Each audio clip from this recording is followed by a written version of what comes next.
Dengan mempelajari Sirah Nabawiyah, maka makin menambah kecintaan kepadanya. Semoga yang subscribe juga dimudahkan jalannya menuju surga. Silahkan tekan tombol like supaya postingan ini semakin tersebar. Dan tulis doa serta hajat pemirsa di kolom komentar. Semoga semakin banyak yang mengaminkan, maka semakin cepat terkabul. Nabi Sulaiman alaihi salam adalah manusia terkaya sepanjang sejarah kehidupan manusia di muka bumi. Dalam beberapa kitab suci seperti Al-Quran, Alkitab, dan Injil, Nabi Sulaiman alaihi salam dijelaskan sebagai manusia terkaya yang pernah hidup di muka bumi. Tidak ada satupun manusia yang bisa mengalahkan total kekayaannya hingga hari kiamat tiba. Para arkeolog telah menemukan situs peninggalan sejarah Islam yang mengungkap total kekayaan Nabi Sulaiman alaihi salam. Erez bin Yosef, seorang profesor sekaligus peneliti, ia menyatakan bahwa 3.000 tahun yang lalu Nabi Sulaiman alaihi salam diperkirakan memiliki kekayaan senilai 2,2 triliun US dollar. Dan apabila dikonversikan dengan nilai mata uang dolar hari ini, jika dirupiahkan, maka nilainya setara dengan 32.891.870 triliun rupiah. Profesor itu juga menjelaskan bahwa kekayaan Nabi Sulaiman alaihi salam berasal dari dua sumber, yakni istana kerajaan dan tambang tembaga. Nilai itu berkali-kali lipat lebih banyak dari total kekayaan negara Indonesia yang hanya mencapai 11.454 triliun per 30 Desember 2021. Nabi Sulaiman alaihi salam memiliki beberapa mukjizat. Di antaranya adalah dapat berbicara dengan bahasa binatang. Beliau dapat memerintah mereka untuk melakukan sesuatu. Beliau juga dapat mengendalikan besar kecilnya tekanan angin dan dapat mengatur ke arah mana angin akan berhembus. Sehingga dengan itu Nabi Sulaiman dapat memanfaatkan angin sebagai kendaraannya dan juga kendaraan tentaranya. Nabi Sulaiman juga bisa melunakkan besi dan membentuknya menjadi pakaian perang yang anti tusukan senjata tajam. Nabi Sulaiman juga memimpin para jin. Mereka tunduk dan patuh pada perintah Nabi Sulaiman alaihi salam. Tidak hanya setan, iblis laknatullah yang merupakan makhluk pembangkang dapat dibuat tunduk bertekuk lutut pada perintah-perintah Nabi Sulaiman. Nabi Sulaiman bisa melakukan teleportasi, yaitu berpindah dari suatu tempat ke tempat yang lain dalam waktu singkat. Peristiwa itu dibuktikan dengan pemindahan singgasana Ratu Balqis atas perintah Nabi Sulaiman. Nabi Sulaiman dikenal sebagai raja yang adil dan bijaksana. Nabi Sulaiman diberkahi kecerdasan yang luar biasa untuk menyatu padukan segenap kekuatan yang Allah berikan kepadanya. Ia mengelola dan membawa kerajaannya menjadi kekuatan raksasa yang tak terkalahkan di masanya dengan segenap kemampuan yang dimilikinya. Tentara Nabi Sulaiman adalah tentara terkuat di bumi tanpa ada yang menandingi. Pertanyaan mendasar yang muncul kali ini adalah dari mana sumber kekayaan dan kekuatan Nabi Sulaiman alaihi salam? Untuk mendapat jawaban dari pertanyaan itu, simak video ini sampai akhir. Sebelum itu, mari bantu channel ini terus berkembang dengan cara subscribe dan nyalakan tanda loncengnya. Berikan komentar yang positif dan berikan like serta share video ini. Bismillahirrahmanirrahim. Sungguh kami benar-benar telah menganugerahkan ilmu kepada Daud dan Sulaiman. Keduanya berkata, segala puji bagi Allah yang melebihkan kami dari kebanyakan hamba-hambanya yang mukmin. Sulaiman telah mewarisi Daud dan dia berkata, wahai manusia, kami telah diajari untuk memahami bahasa burung dan kami dianugerahi segala sesuatu. Sesungguhnya semua ini benar-benar karunia yang nyata. Quran Surat An-Naml ayat 15-16. Saudara-saudaraku yang dirahmati Allah, pada ayat di atas disebutkan bahwa Sulaiman telah mewarisi Daud. Nabi Sulaiman mewarisi Nabi Daud dalam sisi kenabian dan kekuasaan, bukan mewarisi harta, karena para nabi tidak mewariskan harta. Sebab sepeninggalan mereka, harta para nabi menjadi sedekah bagi orang-orang yang ada di sekitarnya, yaitu orang-orang fakir dan orang-orang yang membutuhkan. Dan harta para nabi tidak dikhususkan bagi kalangan keluarganya. Rasulullah Shallallahu Alaihi Wasallam bersabda, "Kami para nabi tidak mewariskan." Nabi Sulaiman mewarisi kenabian dari Nabi Daud. Ini adalah hal yang jelas. Allah telah memilihnya sebagai nabi dari Bani Israel. Begitu juga Allah telah memberinya kekuasaan kerajaan sehingga ia menjadi pemimpin Bani Israel. Barangkali sesuatu yang paling penting yang diwarisi oleh Nabi Sulaiman dari Nabi Daud adalah tradisi militer. Kemajuan militer yang dahsyat telah berpindah kepada Nabi Sulaiman. Nabi Daud sebenarnya adalah seorang pengembala kambing yang sangat miskin, tetapi seiring dengan perjalanan waktu, ia menjadi komandan pasukan tiada tanding. Nabi Daud alaihi salam mengetahui bahwa kekuatan hakiki yang mengatur alam semesta adalah kekuatan Allah. Ketika Nabi Daud mengelurkan tangannya dan memegang potongan batu, lalu beliau melemparkannya dengan ketepel ke arah Jalut, kepala Jalut retak dan ambruk menghantam tanah. Ini sebagai bentuk demonstrasi kekuatan darinya. Kehadiran Nabi Daud mengubah pasukan Bani Israel, di mana mereka sebelumnya lari jika berhadapan dengan musuh. Maka kini keberadaan mereka mulai diperhitungkan di masa hidupnya.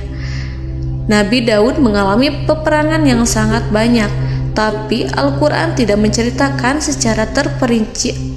Hal itu dikarenakan karena Al-Quran adalah kitab dakwah di jalan Allah, bukan kitab sejarah. Al-Quran hanya menceritakan di dalam Al-Quran surat Shad ayat 20, "Dan kami kuatkan kerajaannya, kerajaan Daud." Ayat tersebut berarti bahwa Nabi Daud belum terkalahkan dalam peperangan yang diikutinya. Di samping dukungan yang Allah berikan kepadanya, juga pasukan dan rakyatnya, di mana mereka adalah orang-orang yang bertauhid, menyerahkan diri kepada Allah.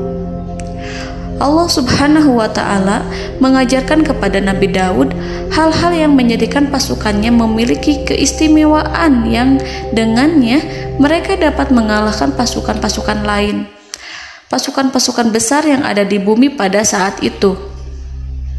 Allah Subhanahu wa Ta'ala berfirman dalam surat Saba ayat 10, "Dan kami telah melunakkan besi untuknya." Baju besi mungkin akan menjadi masalah dalam benak kita. Ketika orang-orang yang berperang, baju besi cukup mengganggu gerakan mereka. Kita bisa membayangkan ketika ada dua orang berperang, salah satu dapat bergerak bebas, sementara yang lainnya tidak leluasa bergerak karena tertahan dengan pakaiannya. Namun, dengan kekuasaan Allah, Nabi Daud dapat melunakkan besi dan membuat baju besi yang ringan, yang mudah untuk digunakan. Ini adalah kemajuan penting yang Allah berikan kepada Nabi Daud dan tentaranya. Kemajuan itu kemudian diajarkan, diwariskan dan dimiliki oleh Nabi Sulaiman alaihi salam. Nabi Sulaiman memiliki pasukan dahsyat yang melebihi pasukan manapun di bumi saat itu, atau bahkan mungkin saat ini. Bahkan Allah menambahkan karunia-Nya kepada Nabi Sulaiman yang disebutkan dalam Al-Quran surat An-Naml ayat 16. Dan Sulaiman telah mewarisi Daud, dan dia berkata, "Wahai manusia, kami telah diberi pengertian tentang suara burung, dan kami diberi segala sesuatu. Sesungguhnya ini benar-benar suatu karunia yang nyata." Saudara-saudaraku yang dirahmati Allah, pada suatu hari Nabi Sulaiman alaihi salam menengadahkan tangannya dan berdoa kepada Allah Subhanahu wa ta'ala. Antara hati Nabi dan Allah tidak ada penghalang, tidak ada jarak, tidak ada sekatan waktu, tidak ada satupun dari para nabi yang berdoa kepada Allah kecuali doanya pasti dikabulkan. Doa Nabi Sulaiman alaihi salam direkam dalam Al-Quran surat Shad ayat 35. Nabi Sulaiman berkata, "Ya Tuhanku, ampunilah aku, anugerahkanlah kepadaku kerajaan yang tidak dimiliki oleh seorang pun sesudahku." Nabi Sulaiman menginginkan dari Allah sesuatu kerajaan yang belum pernah diperoleh oleh siapapun setelahnya.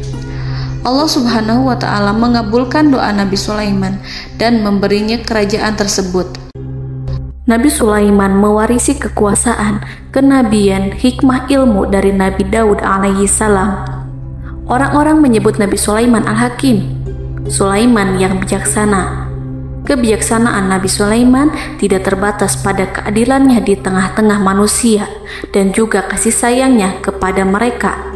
Namun, kebijaksanaan Nabi Sulaiman juga berlaku di kalangan burung dan binatang lainnya. Nabi Daud juga mengenal bahasa burung, tetapi Nabi Sulaiman dapat berbicara dengan bahasa burung. Bahkan, ia dapat menggantikannya sebagai pembantunya. Ketika Nabi Daud bertasbih di gunung, burung-burung serta binatang buas ikut bertasbih bersamanya. Bahkan angin pun berhenti untuk mendengarkan tasbih itu. Sedangkan Nabi Sulaiman alaihi salam, Allah Subhanahu wa ta'ala memberinya karunia lebih dari itu, di mana binatang-binatang buas tunduk padanya, begitu juga angin dan burung. Saudara-saudaraku yang dirahmati Allah, Nabi Sulaiman alaihi salam mampu mendengarkan bisikan semut yang berbicara kepada sesama mereka. Bahkan ia mampu memerintahkan semut tersebut sehingga semut itu menjadi taat pada perintahnya. Pasukan Nabi Sulaiman memiliki kekuatan yang sangat dahsyat. Belum pernah ada di dunia ini satu pasukan pun yang memiliki kekuatan seperti itu. Kekuatan Nabi Sulaiman berasal dari beberapa kombinasi yang sangat mengagumkan, sehingga karenanya ia tidak dapat tertandingi. Kekuatan itu terdiri dari manusia, binatang-binatang, jin, dan lain sebagainya. Kita mengetahui bahwa jin adalah makhluk Allah dan manusia tidak mampu melihatnya atau menghadirkannya atau meminta pertolongan kepadanya. Sedangkan Nabi Sulaiman telah diberi Allah suatu kemampuan untuk menundukkan jin, memperkerjakan mereka sebagai tentara di tengah-tengah peperangan. Bahkan ia mampu menjadikan mereka sebagai pekerja-pekerja kasar di kerajaannya saat tidak ada peperangan. Oleh sebab itu, ketika ada pasukan lain yang mencoba melawan pasukan Nabi Sulaiman, mustahil mereka akan mendapatkan kemenangan. Bahkan pasukan Nabi Sulaiman diperkuat oleh pasukan burung. Burung di pasukan Nabi Sulaiman memerankan tugas penting, yaitu menjadi agen intelijen. Kita mengetahui bahwa peranan informasi saat peperangan adalah hal yang penting. Dari informasi tersebut, pasukan dapat mengetahui keadaan lawannya. Demikianlah peranan burung pada pasukan Sulaiman. Ia terbang di tengah-tengah musuh. Kemudian, ia kembali kepada Nabi Sulaiman untuk menyampaikan berita tentang keadaan lawannya. Di samping jin dan burung, Allah juga menundukkan angin untuk Nabi Sulaiman. Nabi Sulaiman dapat memerintahkan angin dan ia mampu untuk menaiki angin tersebut. Dalam Al-Quran surat Shad ayat 36-40, Allah Subhanahu wa ta'ala berfirman, "Kami tundukkan kepada angin yang berhembus dengan baik menurut kemana saja yang dikehendaki Sulaiman. Dan kami tundukkan pula kepadanya setan-setan, semuanya ahli bangunan dan penyelam, dan setan yang lain yang terikat dalam belenggu. Inilah anugerah kami, maka berikanlah kepada orang lain atau tahanlah untuk dirimu tanpa perhitungan, dan sesungguhnya dia mempunyai kedudukan yang dekat pada sisi kami dan tempat kembali yang baik." Saudara-saudaraku yang dirahmati Allah, Allah Subhanahu wa Ta'ala juga memberikan kemampuan yang tak seorang pun dari para nabi mendapatkannya, yaitu kemampuan untuk memerintah setan. Setan adalah salah satu bagian dari jin. Ia adalah kelompok yang celaka dari bangsa jin. Kelompok ini sebenarnya tidak mampu dikuasai oleh manusia. Bahkan jin yang soleh tidak dapat mengatur setan. Adapun Nabi Sulaiman, Allah telah memberinya kekuasaan untuk menundukkan setan dan mempekerjakannya, bahkan mengikatnya dengan rantai serta menghukumnya jika ia menentang pada perintahnya. Setan membangun untuk Sulaiman istana-istana, patung-patung dan alat-alat perang. Bahkan setan-setan itu menyelam ke dasar lautan untuk mengeluarkan permata dan yakut untuk Sulaiman. Jika di antara setan yang menentang perintahnya, maka Nabi Sulaiman alaihi salam mengikatnya dengan rantai. Ini semua menunjukkan kekayaan Nabi Sulaiman dan kekuasaannya, di mana ia mampu mengatur banyak makhluk di bumi ini. Tentu saja, kemampuan itu semua adalah atas izin dari Allah Subhanahu wa Ta'ala sebagai mukjizat darinya. Allah Subhanahu wa Ta'ala berfirman dalam Al-Quran surat Saba ayat 12, dan sebagian dari jin adalah yang bekerja di hadapannya di bawah kekuasaannya dengan izin Tuhannya, dan siapa yang menyimpang di antara mereka dari perintah kami, maka kami rasakan kepadanya azab neraka yang apinya menyala-nyala. Para jin itu membuat untuk Sulaiman apa yang dikehendakinya, dari gedung-gedung yang tinggi, patung-patung, dan piring-piring yang besarnya seperti kolam, atau periuk yang tetap berada di atas tungku. Saudara-saudaraku yang dirahmati Allah, Nabi Sulaiman yang bijaksana adalah penguasa yang tak tertandingi di muka bumi.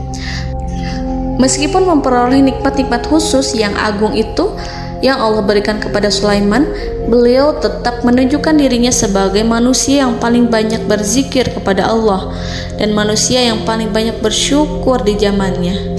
Saudara-saudaraku yang dirahmati Allah, sebagaimana Allah Subhanahu wa Ta'ala memberikan nikmat kepada ayahnya Nabi Daud alaihi salam, di mana ia mampu melunakkan besi, dan Allah mengajarinya bagaimana cara mencairkan besi, maka Nabi Sulaiman alaihi salam dapat memanfaatkan tembaga yang cair untuk peperangan.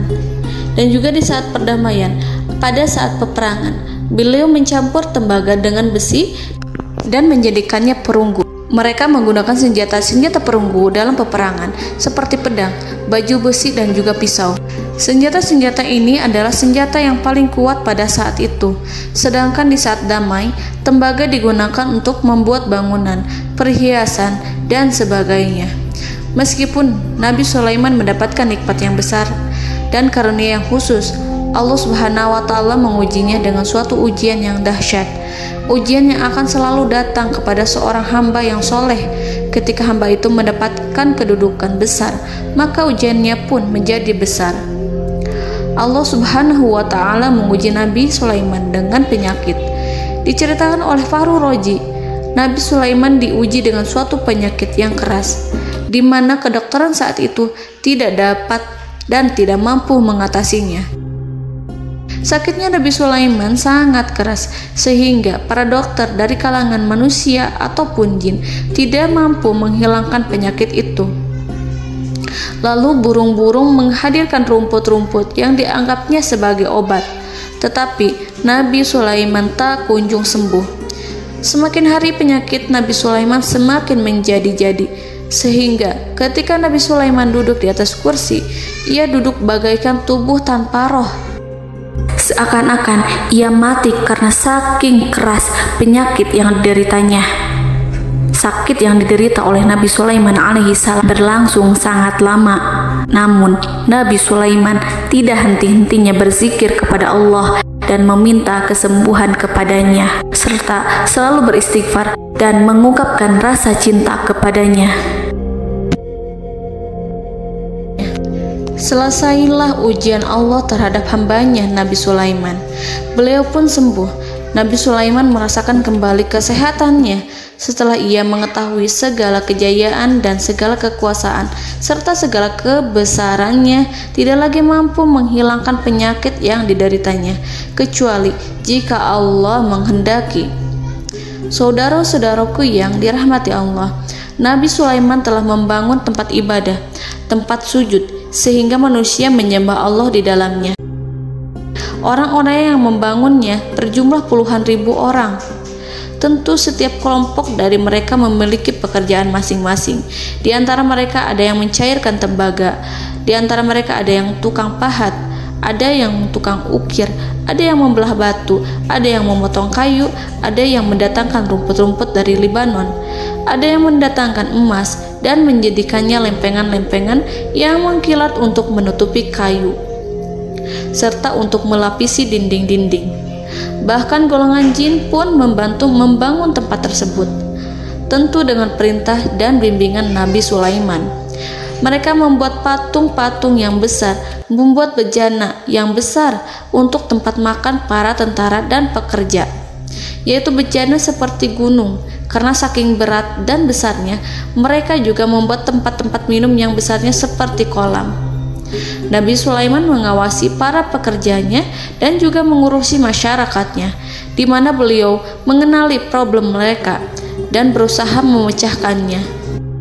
Beliau juga mengawasi pasukan dari kalangan binatang dan burung. Beliau mengetahui apabila ada satu di antara mereka yang tidak datang, kemana ia pergi serta mengapa ia pergi. Nabi Sulaiman menguasai pengetahuan itu semua. Nabi Sulaiman bukan hanya mengetahui problem tentara-tentaranya dari kalangan manusia ataupun tentaranya dari kalangan burung, namun ia juga menunjukkan kasih sayang terhadap semut, di mana beliau mendengar bisikannya dan tidak suka untuk menginjaknya. Nabi Sulaiman selalu menundukkan kepalanya ke bumi sebagai bentuk rasa rendah diri dan syukur kepada Allah. Pada suatu hari, Nabi Sulaiman alaihi salam berjalan di depan tentaranya dan tiba-tiba ia mendengar suara semut yang berkata kepada temannya dari kalangan semut. Hal itu terekam dalam Al-Quran surat An-Naml ayat 18-19. Wahai semut-semut, masuklah ke dalam sarang-sarangmu agar kamu tidak terinjak oleh Sulaiman dan tentaranya, sedangkan mereka tidak menyadarinya.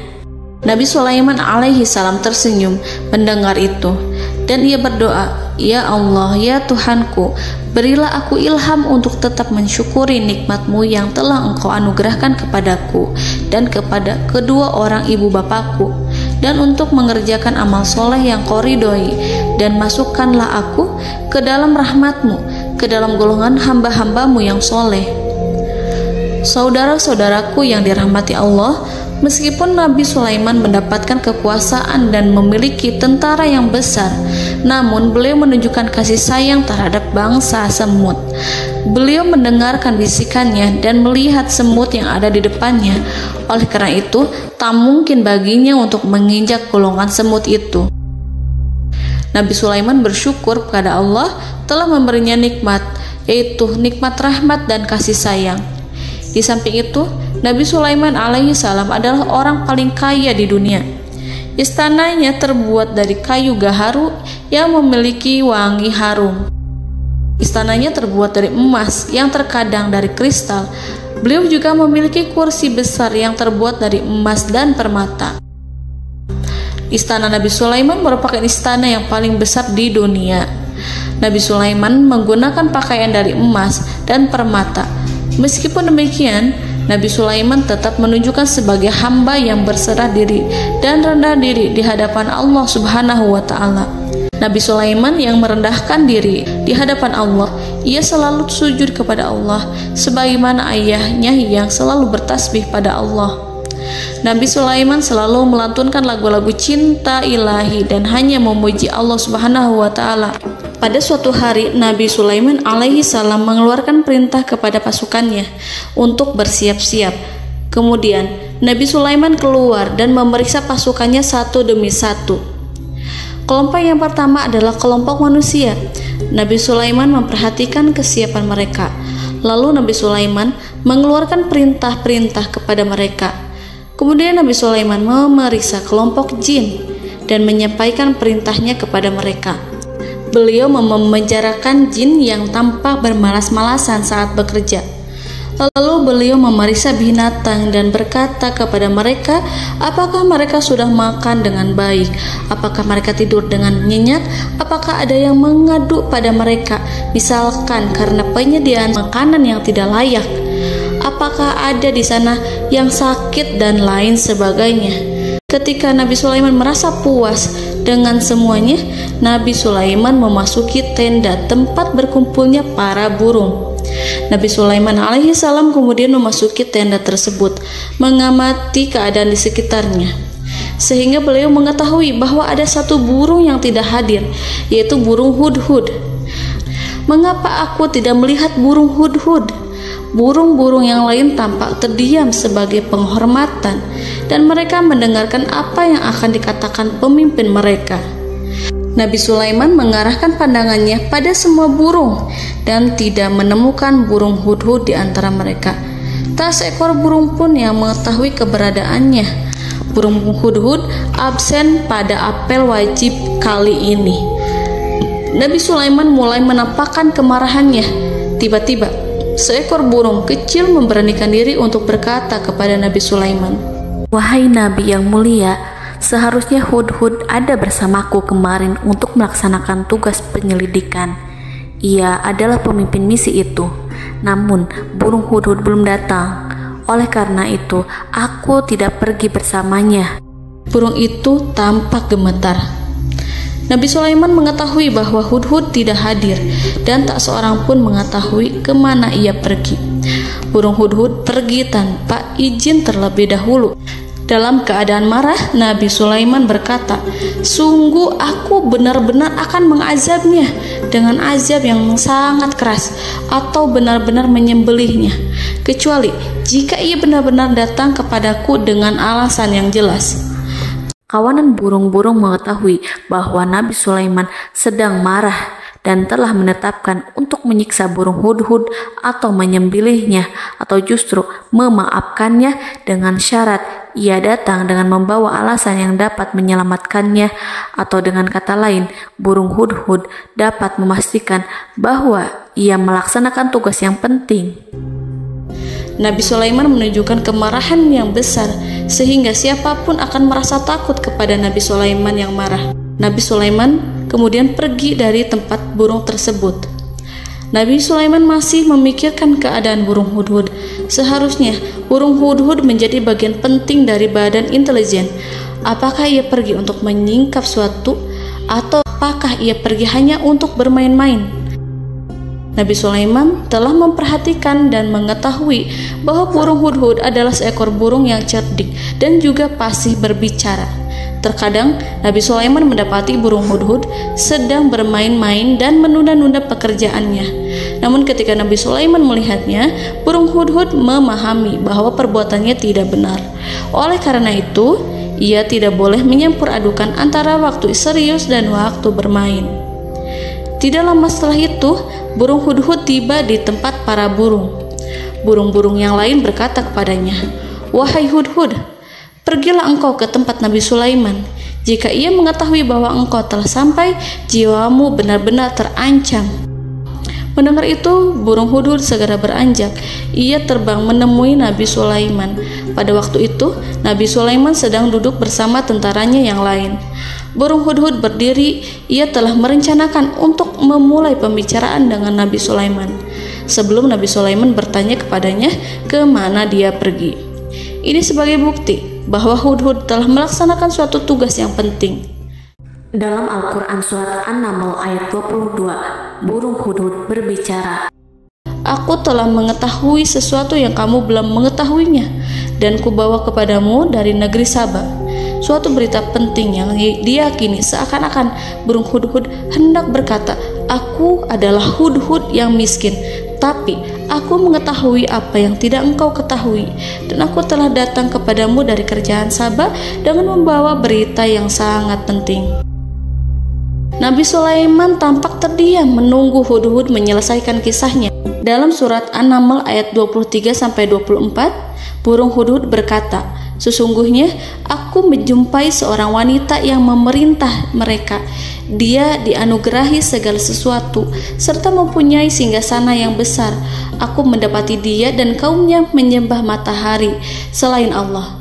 Dan setan-setan telah menjadikan mereka memandang indah perbuatan-perbuatan mereka, lalu menghalangi mereka dari jalan Allah, sehingga mereka tidak mendapat petunjuk.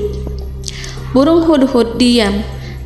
Nabi Sulaiman merasa bahwa hudhud menunjukkan kepasihan lisannya. Nabi Sulaiman berkata dalam Quran surat An-Naml ayat 27 sambil menunjukkan senyum manisnya. Nabi Sulaiman berkata, "Akan kami lihat apakah kamu benar wahai hudhud, ataukah kamu termasuk orang-orang yang berdusta." Seakan-akan burung hudhud ingin mengatakan, "Aku tidak berbohong, wahai Nabi yang mulia." Namun diamnya Sulaiman membuat takut sehingga burung hudhud terdiam.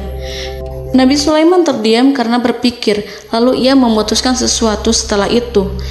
Beliau melihat kepada lainnya dan meminta secari kertas. Nabi Sulaiman menulis surat singkat dan menyerahkannya kepada hudhud serta memerintahkan kepadanya seperti yang dikatakan dalam Quran surat An-Naml ayat 28. "Pergilah dengan membawa suratku ini, lalu jatuhkanlah kepada mereka, kemudian berpalinglah dari mereka, lalu perhatikanlah apa yang mereka bicarakan." Al-Quranul Karim hanya menceritakan dalam Quran surat An-Naml bagaimana perginya hudhud dan bagaimana ia menyerahkan surat itu. Lalu Al-Quran langsung menyebut keadaan kerajaan Balqis yang saat itu sedang membaca surat di depan para pembesar kerajaan dan para menterinya. Dalam Al-Quran surat An-Naml ayat 29-31 berkatalah Balqis, "Wahai pembesar-pembesar, sesungguhnya telah dijatuhkan kepadaku sebuah surat yang mulia. Sesungguhnya surat ini dari Sulaiman, dan sesungguhnya isinya dengan menyebut nama Allah yang Maha Pengasih lagi Maha Penyayang, bahwa janganlah kalian berlaku sombong terhadapku, dan datanglah kepadaku sebagai orang yang berserah diri." Saudara-saudaraku yang dirahmati Allah, dalam surat tersebut Nabi Sulaiman menyebutkan supaya mereka menyerahkan diri dan tunduk kepada perintah Nabi Sulaiman. Nabi Sulaiman memerintahkan agar mereka meninggalkan penyembahan terhadap matahari. Nabi Sulaiman tidak mempersoalkan akidah mereka dan tidak memuaskan mereka dengan apapun. Nabi Sulaiman hanya memerintahkan bahwa ia berada di atas kebenaran. Bukankah ia didukung kekuatan yang berlandaskan keyakinan yang dimilikinya? Nabi Sulaiman hanya memerintahkan mereka agar tunduk dan patuh kepadanya. Ratu Sabak menyampaikan surat tersebut di tengah-tengah kaumnya. Dalam Quran surat An-Naml ayat 32 dijelaskan, "Dan berkatalah Balqis, wahai para pembesar, berilah aku pertimbangan dalam urusanku ini. Aku tidak pernah memutuskan sesuatu persoalan sebelum kamu berada dalam majelisku." Saudara-saudaraku yang dirahmati Allah, para pembesar istana Balqis menentang surat tersebut. Isi surat itu membangkitkan kesombongan kaum Sabak, di mana mereka merasa lebih kuat.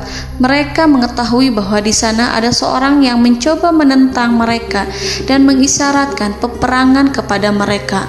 Lalu ia meminta kepada mereka untuk memenuhi syarat-syaratnya sebelum terjadinya peperangan dan kekalahan. Dalam surat An-Naml ayat 33, mereka menjawab, "Kita adalah orang-orang yang memiliki kekuatan dan juga memiliki keberanian yang sangat besar dalam peperangan. Dan keputusan berada di tanganmu, wahai rajaku.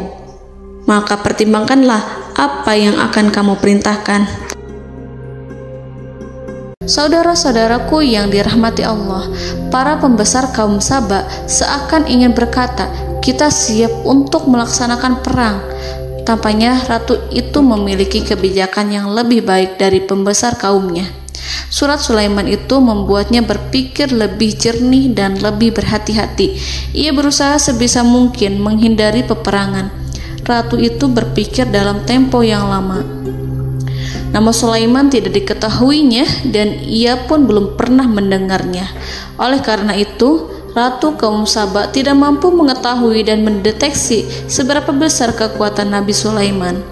boleh jadi Nabi Sulaiman memiliki kekuatan yang dahsyat sehingga ia mampu memerangi kekuasaannya dan mengalahkannya. Kemudian ratu memperhatikan apa yang ada di sekelilingnya. Ia melihat kemajuan masyarakatnya dan juga kekayaannya. Barangkali ia mengira bahwa Nabi Sulaiman iri terhadap kemajuan dan kekayaannya itu, sehingga Nabi Sulaiman ingin menyerangnya. Setelah mempertimbangkan isi surat Nabi Sulaiman dengan cermat, Ratu Saba memilih untuk tidak bersikap ceroboh dan bodoh. Ratu lebih suka untuk menggunakan bahasa kelembutan.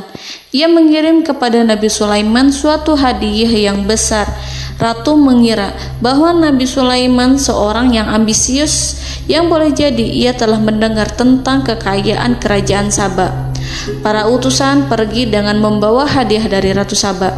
Ratu berharap agar mereka dapat memasuki kerajaan Nabi Sulaiman dan akan mengetahui kondisi kerajaannya. Saat mereka pulang, Ratu ingin mendengar secara langsung dari mereka tentang bagaimana keadaan kaum Nabi Sulaiman dan pasukannya. Setelah mendapatkan informasi yang cukup, maka Ratu Balqis dapat membuat sesuatu keputusan yang tepat. Ratu menyembunyikan apa yang terlintas dalam pikirannya, lalu ia berbicara kepada pembesar istananya bahwa ia dapat menyingkap niat jahat Raja Sulaiman melalui cara mengirimkan hadiah kepadanya. Ratu lebih memilih cara tersebut dan menunggu reaksi dari Nabi Sulaiman. Ratu berhasil memuaskan para pembesar istana, dan untuk sementara ia menghilangkan ide untuk berperang. Karena para raja jika menyerang suatu desa, maka pemimpin desa tersebut adalah orang yang paling banyak mendapatkan kehinaan. Akhirnya, para pembesar kaumnya merasa puas dengan pikiran Ratu Balqis. Saudara-saudaraku yang dirahmati Allah, dalam surat An-Naml ayat 34-35 dijelaskan, Ratu Balqis berkata, "Sesungguhnya raja-raja apabila memasuki suatu negeri, niscaya mereka akan membinasakannya dan menjadikan penduduknya yang mulia menjadi hina.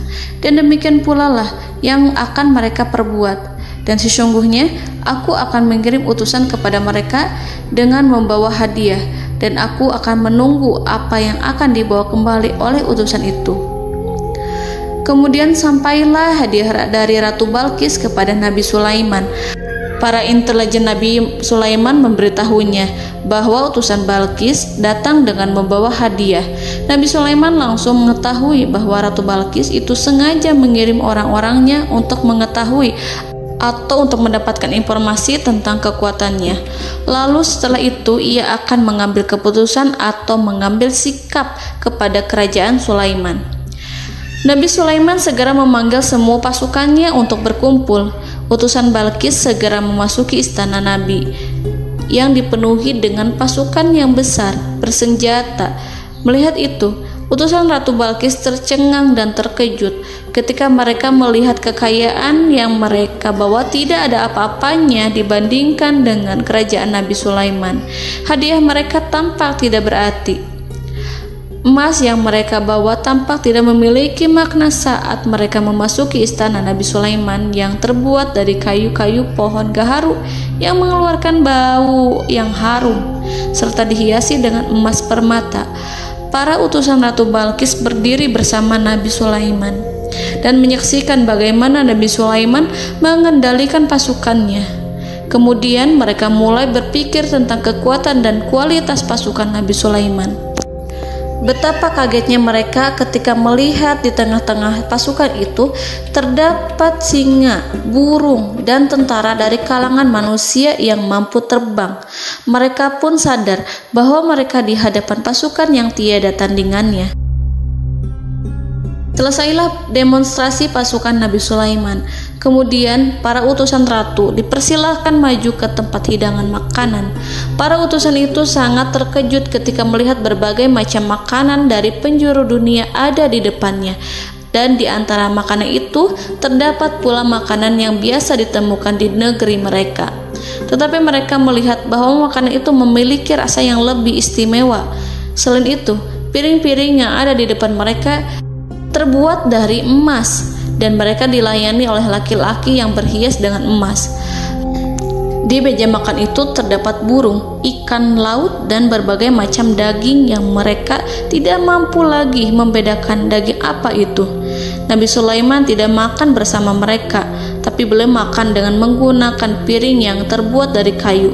Beliau memakan roti yang kering yang dicampur dengan minyak. Inilah makanan yang dipilih Nabi Sulaiman.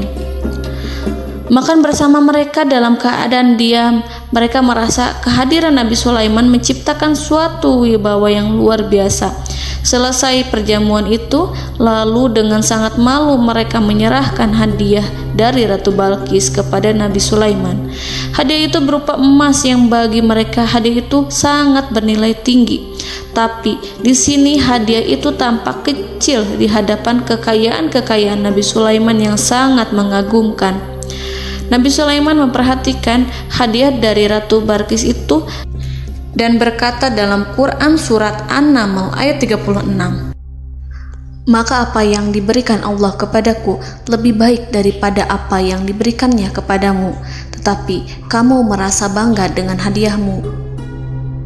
Saudara-saudaraku, Raja Sulaiman menyingkap dengan kata-katanya yang singkat itu penolakannya terhadap hadiah mereka. Ia memberitahu utusan itu bahwa ia tidak menerima hadiah tersebut. Ia tidak merasa puas dengan hadiah itu. Yang membuatnya puas hanyalah, janganlah kalian berlaku sombong terhadapku dan datanglah kepadaku sebagai orang-orang yang berserah diri. Lalu Nabi Sulaiman berkata kepada mereka dengan pelan. Hal itu diabadikan dalam Al-Quran surat An-Naml ayat 37. "Kembalilah kepada mereka, sungguh kami akan mendatangi mereka dengan bala tentara yang mereka tidak kuasa melawannya. Dan pasti kami akan mengusir mereka dari negara itu, yaitu negeri Saba, dengan terhina. Dan mereka akan menjadi tawanan-tawanan yang hina." Saudara-saudaraku yang dirahmati Allah, Nabi Sulaiman kemudian meninggalkan para utusan ratu setelah terlebih dahulu mengancam mereka. Para utusan itu berharap agar Nabi Sulaiman mau menunggu kunjungan Ratu Balqis yang akan membawa misi perdamaian. Akhirnya, sampailah para utusan Ratu Balqis ke negeri Saba. Mereka segera menuju istana sang ratu. Mereka memberitahu bahwa negeri mereka ada di ujung tanduk. Mereka menceritakan kepada ratu tentang kekuatan Nabi Sulaiman dan tidak mungkin bagi mereka mampu melawannya. Mereka meyakinkan Ratu Balqis bahwa ia harus mengunjunginya dan melihat sendiri bagaimana kebesaran kerajaan Nabi Sulaiman. Kemudian Ratu Balqis menyiapkan dirinya untuk pergi menuju kerajaan Nabi Sulaiman. Nabi Sulaiman duduk di kursi kerajaan di tengah-tengah para pembesarnya dan para menterinya, serta para komandan pasukannya. Beliau berpikir tentang sosok Balqis. Nabi Sulaiman mengetahui bahwa Balqis menuju tempatnya. Balqis dikelilingi rasa takut. Nabi Sulaiman berpikir sejenak tentang bagaimana matahari disembah. Ia memikirkan bagaimana informasi yang diterima oleh intelijennya tentang kemajuan kerajaan Balqis dalam bidang kesenian dan ilmu pengetahuan. Nabi Sulaiman bertanya kepada dirinya sendiri, apakah kemajuan menjadi penghalang untuk mengetahui kebenaran? Apakah ratu itu senang dengan kekuatan yang dicapainya? Dan ia membayangkan bahwa kekuatannya adalah segalanya. Dengan kemajuan yang dimilikinya, Nabi Sulaiman ingin membuat kejutan agar ratu mengetahui bahwa Islam yang diyakini oleh Nabi Sulaiman adalah satu-satunya yang mampu mendatangkan kemajuan dan kekuatan yang hakiki, sehingga ia dapat membandingkan antara keyakinannya dalam menyembah matahari beserta kemajuan yang dicapainya dengan keyakinan Nabi Sulaiman beserta kemajuan yang diraihnya. Saudara-saudaraku yang dirahmati Allah, para mata-mata Nabi Sulaiman telah memberitahunya bahwa hal yang sangat disegani dan dikagumi oleh kaum Balqis adalah kerajaan Saba, yaitu singgasana Ratu Balqis. Singgasana itu terbuat dari emas dan batu delima. Singgasana tersebut dijaga oleh penjaga yang sangat disiplin, di mana mereka tidak pernah lalai sedikit pun. Oleh karena itu, sangat tepat apabila Nabi Sulaiman menghadirkan singgasananya di sini, di kerajaannya. sehingga ketika ratu tiba, maka ia dapat duduk di atasnya. Nabi Sulaiman ingin membuat kejutan kepadanya dan menunjukkan bahwa kemampuannya tersebut yang berlandaskan pada keislaman. Nabi Sulaiman melakukan yang demikian itu dengan harapan agar si ratu tunduk kepadanya. Ide itu terlintas dalam diri Nabi Sulaiman. Lalu ia mengangkat kepalanya dan menoleh kepada anak buahnya. Hal itu diabadikan dalam Quran Surat An-Naml ayat 38. Wahai para pembesar, siapakah di antara kamu sekalian yang sanggup membawa singgasananya kepadaku sebelum mereka datang kepadaku sebagai orang-orang yang berserah diri? Saudara-saudaraku, perhatikanlah ungkapan pikiran Nabi Sulaiman tersebut. Semua pemikirannya berkisar tentang keislaman para penyembah matahari, tentang bagaimana beliau dapat memberikan petunjuk kepada mereka di jalan Allah. Yang pertama menjawab pertanyaan Nabi Sulaiman adalah jin Ifrit. Dalam Quran Surat An-Naml ayat 39, berkatalah Ifrit yang cerdik dari golongan jin, "Aku akan datang kepadamu dengan membawa singgasana itu sebelum kamu berdiri dari tempat dudukmu. Sesungguhnya aku benar-benar kuat untuk membawanya, lagi dapat dipercaya." Nabi Sulaiman berdiri dari tempat duduknya. Setelah 1 jam atau 2 jam, jin itu berjanji kepadanya untuk menghadirkan singgasana Balkis. Sebelum itu, istana Nabi Sulaiman di Palestina, sedangkan istana Balkis terletak di Yaman. Antara singgasana tersebut dengan singgasana Nabi Sulaiman berjarak lebih dari ribuan mil. Barangkali pesawat yang cepat sekalipun yang kita kenal hari ini tidak akan mampu membawa dan mendatangkan istana itu dalam waktu 1 jam. Tetapi masalahnya di sini, berhubung dengan kekuatan jin yang serba misterius, Nabi Sulaiman tidak mengomentari sedikit pun terhadap apa yang dikatakan oleh Ifrit. Nabi Sulaiman tampak menunggu tanggapan lain yang mampu menghadirkan singgasana Balkis yang lebih cepat dari jin Ifrit. Nabi Sulaiman menoleh kepada seorang yang di sana, yang duduk di atas naungan. Hal itu diceritakan dalam Al-Quran Surat An-Naml ayat 40. Berkatalah seseorang yang mempunyai ilmu dari Alkitab, "Aku akan membawa singgasana itu kepadamu sebelum matamu berkedip." Maka tatkala Sulaiman melihat singgasana itu terletak di hadapannya, ia pun berkata, "Ini termasuk karunia Tuhanku untuk menguji aku. Apakah aku akan bersyukur atau mengingkari nikmatnya? Dan barang siapa yang bersyukur, maka sesungguhnya dia bersyukur untuk kebaikan dirinya sendiri. Dan barang siapa yang ingkar, maka sesungguhnya Tuhanku maha kaya lagi maha mulia." Saudara-saudaraku, belum lama seseorang yang mempunyai ilmu dari Alkitab menyatakan kalimatnya, sehingga singgasana itu tiba-tiba ada di depan Nabi Sulaiman, yang mampu menghadirkan singgasana itu lebih cepat dari kedipan mata.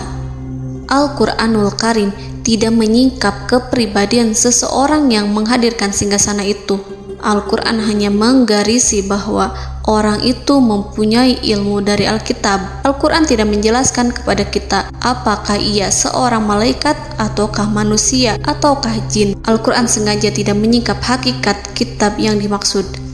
Saudara-saudaraku yang dirahmati Allah, setelah melihat singgasana itu, Nabi Sulaiman bersyukur kepada Allah. Ia mulai memperhatikan singgasana sang ratu. Singgasana tersebut merupakan simbol pembangunan dan juga kemajuan, tetapi tampaknya ia hanya sesuatu yang biasa saja jika dibandingkan dengan kekuasaan dan kebesaran ciptaan yang dibuat oleh manusia dan jin di kalangan istana Nabi Sulaiman. Nabi Sulaiman memikirkan dalam tempo yang sangat lama singgasana Ratu Balkis itu. Kemudian beliau memerintahkan agar singgasana itu diperbaiki, sehingga saat Ratu Balkis datang, dia akan mengujinya. Apakah Ratu Balkis dapat mengenali singgasananya ataukah tidak? Dalam Al-Quran Surat An-Naml ayat 41, Nabi Sulaiman berkata, "Ubahlah baginya singgasananya, maka kita akan melihat apakah dia mengenal ataukah dia termasuk orang-orang yang tidak mengenalnya." Saudara-saudaraku yang dirahmati Allah, Nabi Sulaiman memerintahkan agar dibangun istana yang akan digunakan untuk menyambut Ratu Balkis. Nabi Sulaiman memilih tempat di laut, dan ia memerintahkan agar dibangun suatu istana di mana sebagian besarnya terdiri dari air laut. Nabi Sulaiman memerintahkan agar lantainya itu terbuat dari kaca yang tebal dan kuat, sehingga orang-orang yang berjalan di atas istana itu akan dapat melihat di bawahnya ada ikan-ikan berwarna-warni yang berenang-renang. Dan mereka akan melihat rumput-rumput laut yang bergerak-gerak. Akhirnya, selesailah pembangunan istana itu. Saking bersihnya kaca lantainya, sehingga tampak di sana tidak ada kaca. Burung hudhud memberitahu Nabi Sulaiman bahwa Balqis telah sampai dekat kerajaannya. Kemudian Ratu Balqis datang. Al-Quran tidak menyebutkan keadaan Nabi Sulaiman saat menyambut Balqis, namun Al-Quran menunjukkan dua sikap Ratu Balqis. Yang pertama, bagaimana sikap Balqis ketika pertama kali melihat singgasananya yang datang mendahuluinya, padahal ia telah meninggalkan pengawalannya untuk tetap setia menjaga singgasananya itu. Keadaan kedua adalah keadaan di depan istana yang dibangun untuk penyambutan Balqis. Istana itu penuh dengan permata yang berenang-renang di bawahnya ikan-ikan. Dalam Quran Surat An-Naml ayat 42 dijelaskan, dan ketika Balqis datang, ditanyakanlah kepadanya, "Serupa inikah singgasanamu?" Balqis menjawab, "Seakan-akan singgasana ini adalah singgasanaku. Kami telah diberi pengetahuan sebelumnya, dan kami adalah orang-orang yang berserah diri." Saudara-saudaraku, pada dialek di atas, Balqis melihat singgasananya dan ia tercengang saat mengetahui bahwa itu adalah singgasana miliknya. Namun kemudian ia mulai ragu karena melihat tidak sepenuhnya itu singgasana miliknya. Jika itu benar-benar miliknya, lalu bagaimana ia datang mendahuluinya? Dan bila bukan singgasananya, maka bagaimana Sulaiman dapat meniru sepersis dan seteliti itu? Padahal Sulaiman tidak pernah sekalipun ke kerajaannya. Nabi Sulaiman berkata saat melihat Balqis mengamati singgasananya, "Apakah ini singgasanamu?" Balqis terlihat sangat kebingungan, namun setelah itu ia menjawab, "Sepertinya benar." Nabi Sulaiman berkata, "Kami telah diberi ilmu sebelumnya dan kami sebagai orang-orang muslim." Saudaraku yang dirahmati Allah, melalui pertanyaan Nabi Sulaiman ingin mengisyaratkan kepada Balqis agar ia membandingkan antara keyakinannya beserta ilmu yang dicapainya dengan keyakinan Nabi Sulaiman yang muslim beserta pengetahuan yang telah diraihnya.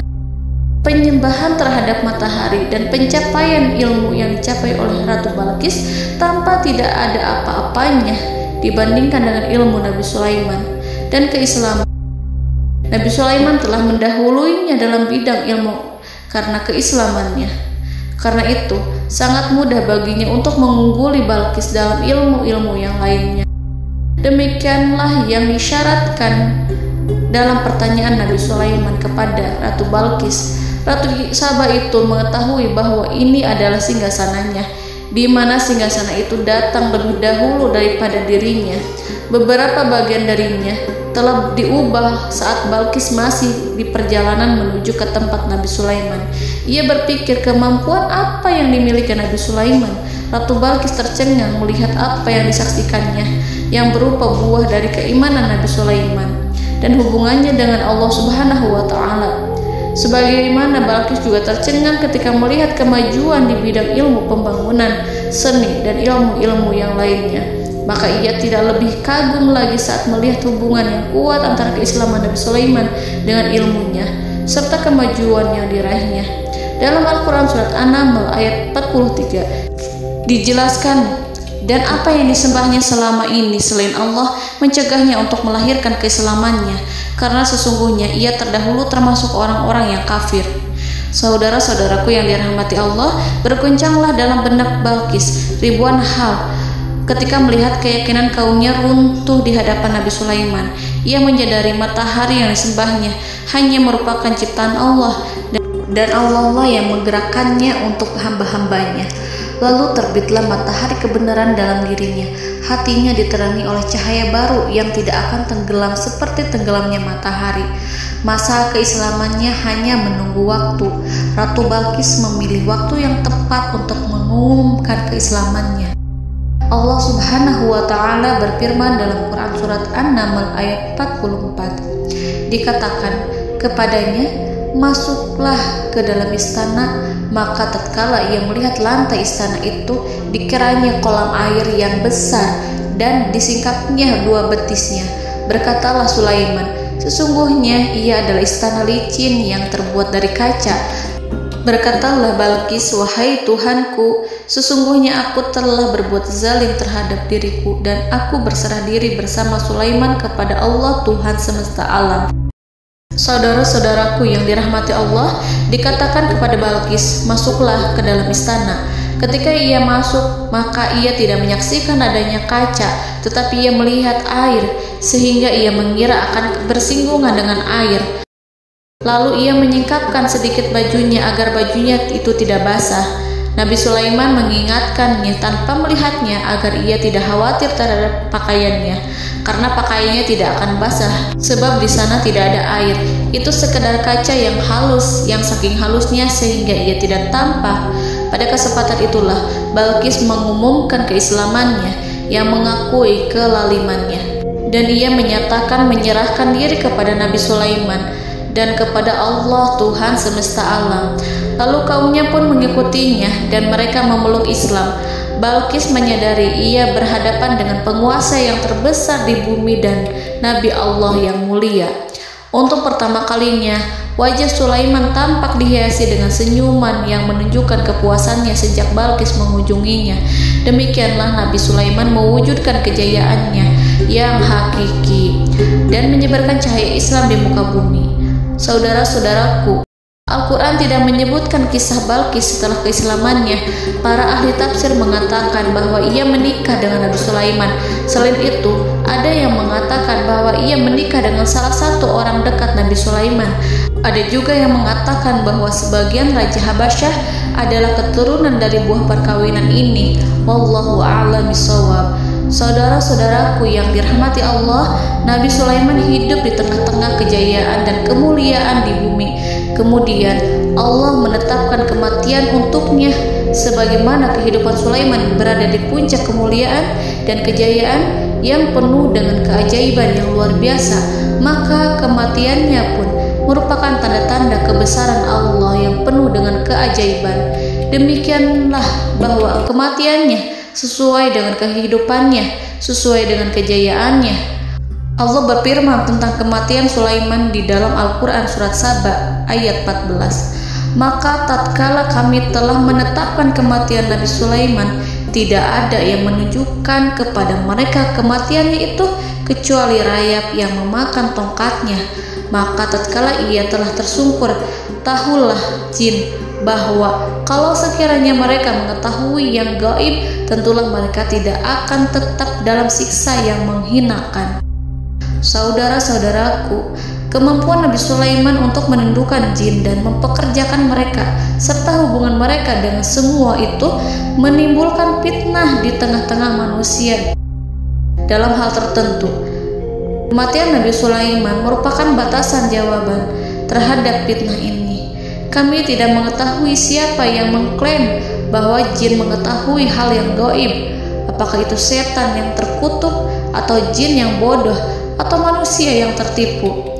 Kami tidak mengetahui siapa yang bertanggung jawab terhadap tersebarnya isu yang keliru ini. Yang kita ketahui adalah bahwa hal tersebut adalah mempengaruhi sebagian manusia dan jin. Barangkali manusia berkata kepada diri mereka, selama jin melakukan perbuatan yang luar biasa ini, maka apa gerangan yang menjadikan mereka tidak mengetahui hal yang gaib itu? Manusia itu lupa bahwa kunci kegaiban berada di tangan Allah. Masalah ilmu gaib tidak akan mampu dikuasai oleh jin dan manusia. Hanya Dia yang mengetahuinya, dan manusia diberitahu hanya sedikit sekali. Saudara-saudaraku yang dirahmati Allah, seakan-akan Allah telah merencanakan bahwa kematian Sulaiman bertujuan untuk menghancurkan pemikiran itu, yaitu pemikiran bahwa jin mengetahui hal-hal yang gaib. Jin bekerja untuk Nabi Sulaiman selama beliau hidup, dan tatkala beliau meninggal, maka tugas mereka menjadi bebas. Nabi Sulaiman meninggal tanpa diketahui oleh jin, sehingga mereka tetap bekerja untuk mereka, tetap mengabdi kepada Sulaiman. Seandainya mereka mengetahui hal yang gaib, niscaya mereka tidak akan meneruskan pekerjaan mereka. Saudara-saudaraku, pada suatu hari Nabi Sulaiman memasuki mihrabnya untuk itikaf ibadah dan beribadah kepada Allah. Tak seorang pun yang berani mengganggu khalwatnya.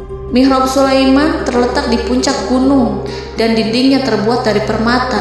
Pada suatu hari, Nabi Sulaiman duduk bersandar pada tongkatnya dan ia tampak tenggelam dalam tafakur. Beliau berzikir pada Allah hingga rasa kantuk menguasainya.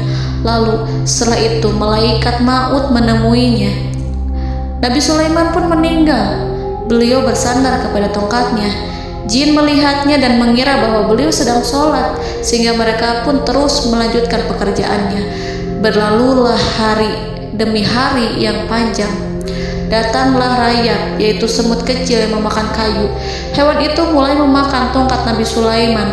Rayap itu tampak lapar. Sebagian dari tongkat Nabi Sulaiman dimakan beberapa hari oleh rayap itu. Ketika yang dimakannya semakin bertambah, maka tongkat itu pun menjadi rusak dan kemudian jatuh dari tangan Nabi Sulaiman alaihi salam. Tubuh mulia itu kehilangan keseimbangan dan kemudian jatuh terhempas di bumi. Tatkala tubuh suci itu tersungkur, maka manusia segera menuju ke arahnya. Mereka menyadari dan mengetahui bahwa Nabi Sulaiman telah meninggal dalam waktu yang lama. Jin menyadari bahwa mereka tidak mengetahui hal yang gaib, dan manusia pun mengetahui hakikat ini. Seandainya jin mengetahui hal yang gaib, niscaya ia tidak akan meneruskan siksa yang hina. Mereka tidak akan bekerja kepada Sulaiman. Demikianlah Nabi Sulaiman alaihi salam meninggal dalam keadaan duduk dan sholat di mihrabnya. Lalu berita itu tersebar bagaikan api di bumi.